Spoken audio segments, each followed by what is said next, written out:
This is exactly right. And, the expectation of Black people to bootstrap, figure it out on our own, or come to investors with an extreme amount of validation and sales before we get an investor is definitely unfair to us. And so, I've been an entrepreneur for 20 years now. You mentioned my company, Flat Out of Heels. I've had that company for 10 years. And the company that I'm actually raised capital with on Start Engine is called PopCom. And we're a technology company. And what I found that when raising money for a tech company, it was easier, but the journey for raising capital for me over these 20 years has definitely been very interesting. Lots of winding roads there. And walk folks through that. I mean, how did you arrive at the point where you say, you know what, the crowdfunding platform, this is better as opposed to the traditional way of raising money? Yes. So for my first couple of ventures, I just raised money from friends and family. I've started 5 companies and 4 are still in business. For PopCom, which is just a tech company, a software company, we raised our first million from venture capital and accredited investors after we finished a program called Techstars, which is a technology accelerator. And the experience that I had as a Black female founder coming from the Midwest, coming from Ohio, and not in Silicon Valley, not from Stanford, not from Harvard, not from the good old boys, good old girls club, it definitely was different, And so I said, I really want to raise money in a different way. And several of my mentors who are also founders advised me, if you can find another way to raise capital, you should explore that so you can get more traction and more sales before going to institutional capital.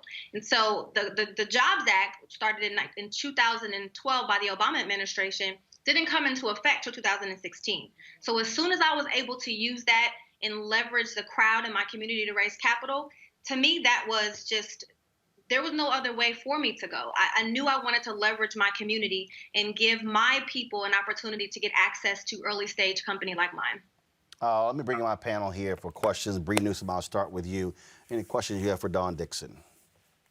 What is the greatest challenge that you face? I mean, obviously, we know that, access to capital is a systemic kind of barrier. So how do you kind of approach dealing with that? And what recommendations would you make to other people who are confronting the same challenge?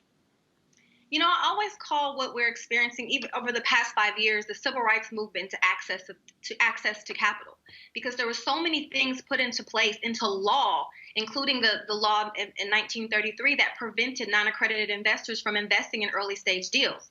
And so these laws were put into place, and they're really systematic things that kept many communities from being able to generate wealth, especially generational wealth, because when I researched how people get wealthy, it's from inheritance, investments, and entrepreneurship. Well, we know we couldn't really invest because we weren't allowed. We couldn't inherit things because we couldn't own anything. And then for entrepreneurship, you see what happened on Black Wall Street. So for me, the challenges came with just breaking down those barriers and moving forward despite all the statistics that say we can't raise money, despite all the odds against us, because someone has to sit in the back of the bus of raising capital. Someone has to go ahead and do the things that are hard so that everyone else can have an easier path. Quadricos, question for Dawn Dickson.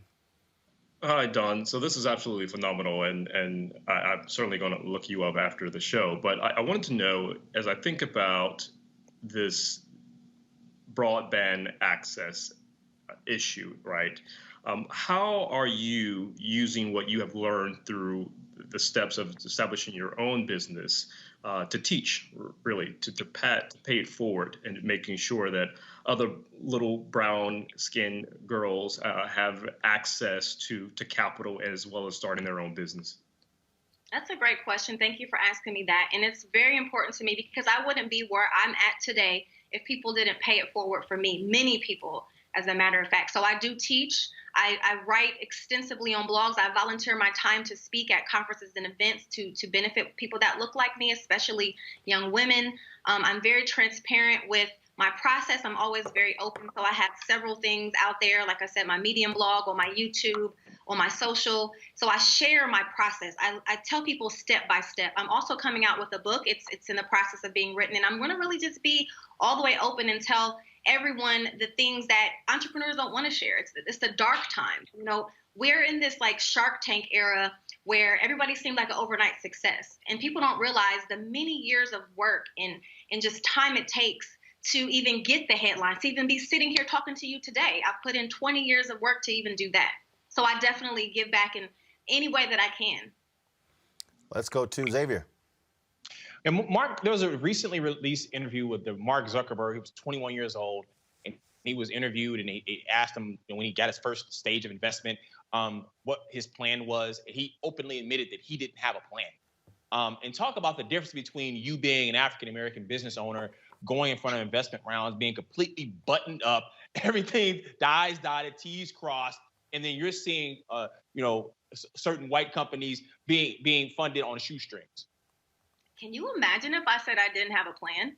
I mean, even my plan now is constantly being challenged. So, I don't get caught up in it. That's the only way I stay sane. If I thought about all the times where I could be perceivably at a disadvantage, it would be discouraging for me. And so I just keep my confidence high. And I know that for every barrier, it can be broken down. And there's a collective effort, not just by myself. If you look around at the Black tech scene, it's grown exponentially, and we all work together and support each other, and we make introductions and we build each other up. So I really want the narrative to change from how hard it is for us to raise capital, how hard it is for us to build businesses. Just a couple weeks ago, a list came out. There's about 7 Black unicorns right now. That means companies founded by Black founders that are over $1 billion in valuation.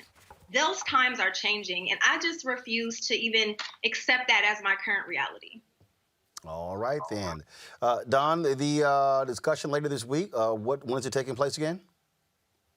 The discussion? The one that we're all having with the Founders Forum at Thursday. It's Thursday, and it's going to be a panel of several founders that I know and I've worked with, as well as the Start Engine team, and we're going to just talk about our journey. We are definitely pioneers in this space. I was the first female founder of any race to raise over $1 million in crowdfunding, and since then, I've seen it just take off. And I have a round open now. I'm raising capital in Start Engine again. And so it's just an amazing tool for us. All right, then. Dawn Dickson, we surely appreciate it. Thank you so very much. And good luck in the future. Thank you so much. All right. Thanks a lot.